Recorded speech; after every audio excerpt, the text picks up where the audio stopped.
Today is Monday, October 6th, 2017, and this is the ServiceMonster Show. In this episode, we unveil our social media marketing mastery course, a free course we're putting together for you guys. LinkedIn starts looking at custom video content, and a ServiceMonster update on our restoration feature set.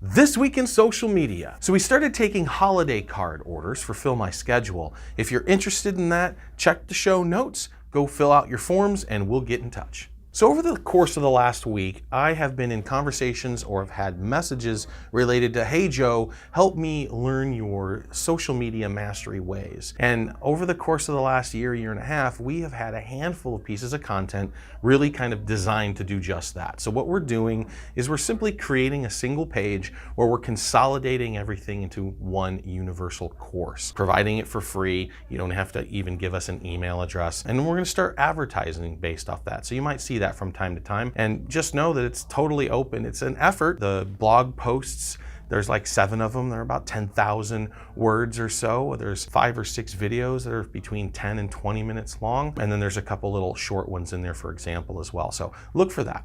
LinkedIn considers working with original video content.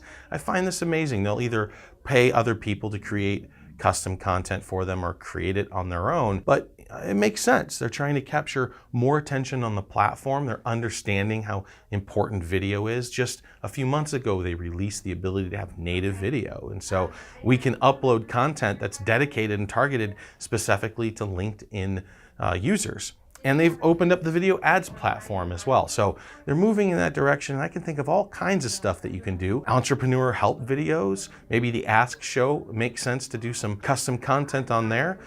Anyways, for you guys, business to business, commercial work, insurance adjusters and so forth. So it could be a big play. If you get in early, you might be able to get a foothold. 4 things to watch in social media in 2018. A little article I came across and then I added one to it. It was 3, now it's 4. The rise in social media ad costs. So, I've been talking about this for a year and a half. This is going to go the way of Google pay-per-clicks, but we've already seen 150% increases in general Facebook advertising. A trend that's likely to continue for the next 3 years. So it's still undervalued, but the price continues to go up. Leverage it now. Of course, you've heard me talking about podcast on the rise. Podcast consumption is growing like crazy and outpacing video growth, which amazes me all the time. And influencer marketing continues to gain popularity. Now, for service providers, I haven't found a clear-cut way to leverage this yet, but for other big brands targeting the general consumer, it's pretty easy. You find somebody who looks awesome on Instagram, has 250,000 viewers, and you give them 10 grand to, have your Coke bottle in the shot. It's gaining in popularity because it's highly effective. The amount of attention we dedicate to individual people as opposed to what used to be the big brand companies, right? The big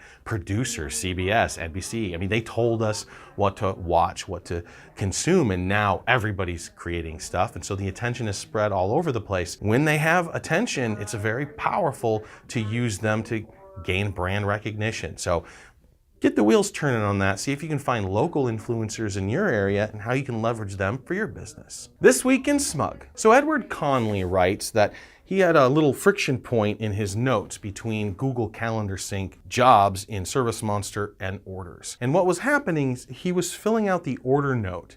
And that's not the field we sync back and forth to Google Calendar. The field we sync back and forth is the job note. So if you're using that job note, that's what will move between Google Calendar and your job on ServiceMonster. The order note itself won't transfer into Google ever. We just keep the job information isolated. Eric Jenkins asks if we can add some custom forms to order printouts.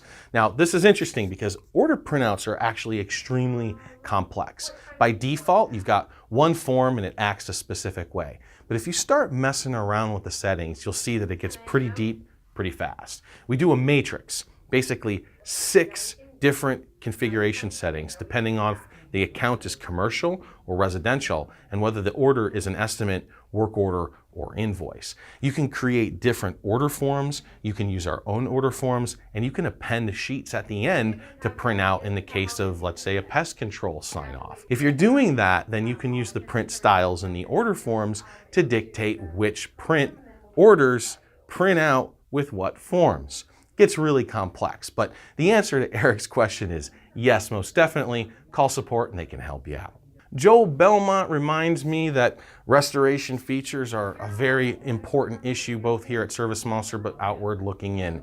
I know I am desperate. There's an opportunity here and my window's starting to close. I'm very familiar, very aware. That's breaking my heart actually, but 6.1 took a little bit longer than I was hoping, and we had to make the pivot change because of Mobile 3 and what we've learned with mobile technology. So I apologize in our delay of the restoration features, but we are working on it. We're whiteboarding it and we're trying to get the projects in the pipeline so we can get to you guys as fast as possible. I'm working with Jeremy Reitz. I've got a handful of other industry pros that have offered amazing suggestions. I'm taking all of those into consideration. We're moving that project forward. It's just very slow. So I'll keep you updated, but since you asked the question, I thought I'd give you an update. This week at ServiceMonster, about once a month, I receive an audit report from one of the employees here, Jamie. He's been with us a long time. And I love these things, so I thought I'd talk about it a little bit. He basically samples every agent's list of stuff that they've done over the last month. And he compares them against the SOPs that we have and runs a report. If the agent didn't follow the SOP, then obviously maybe we need some additional training. They forgot a step. We need to make sure we keep those to a minimum. But if there was a friction point and it was legitimate for the agent to bend the SOP, then maybe the SOP needs to be looked at. So it helps keep our agents on the hook and responsible for what the SOP says, but it helps management also stay on the hook for what the SOP is written about. So if you guys aren't doing auditing as a larger company, right, you have more than, let's say, 10 people, it's something you might want to consider. Somebody who can pay attention to detail and follow each step of the process. It would be perfect for every once in a while double checking your staff. ServiceMonster product updates. So Mobile Technician was opened up to more beta people last week. The feedback we're getting is awesome, very positive, and the stuff that they want fixed is really minor stuff. So I'm excited. We're moving fast. Definitely out before the end of the year, targeting, sometime around December. Closer is underway, if you've heard me talk about that before. It's an app dedicated to tablets and iPads. It will allow you to walk in a home and basically assemble an estimate or a work order extremely easy, especially in commercial properties where you may be doing a handful of them as you go. I'm planning on making this just basically a really simple estimate and proposal tool, and that way, you can do the rest of your stuff on your mobile devices. ServiceMonster 6 continues to chug along the way. Remember, we're a little short-handed in QA. Although we have someone on the horizon that we're excited about, we'll see until everything is checked off and they start. I'm excited the department's moving in the right direction.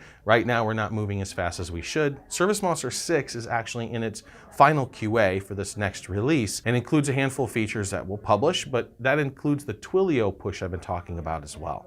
We're also looking to close out the corporate features. Most of those won't affect you, certainly won't affect organic users, but it will set the stage for allowing ChemDry to officially use OnTrack 6.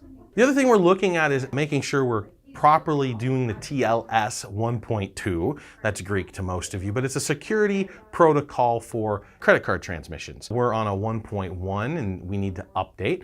Not a big deal, it's just something we need to do. And they're phasing this part out, so we want to stay ahead of the curve. This will allow us to more easily integrate with Square and PayPal and allow us to actually send the payment to be processed instead of using the soft register technology that everyone hated. From everyone here at ServiceMonster, thank you so much for your attention. Subscribe to our YouTube channel, go check out the demo, give us a call.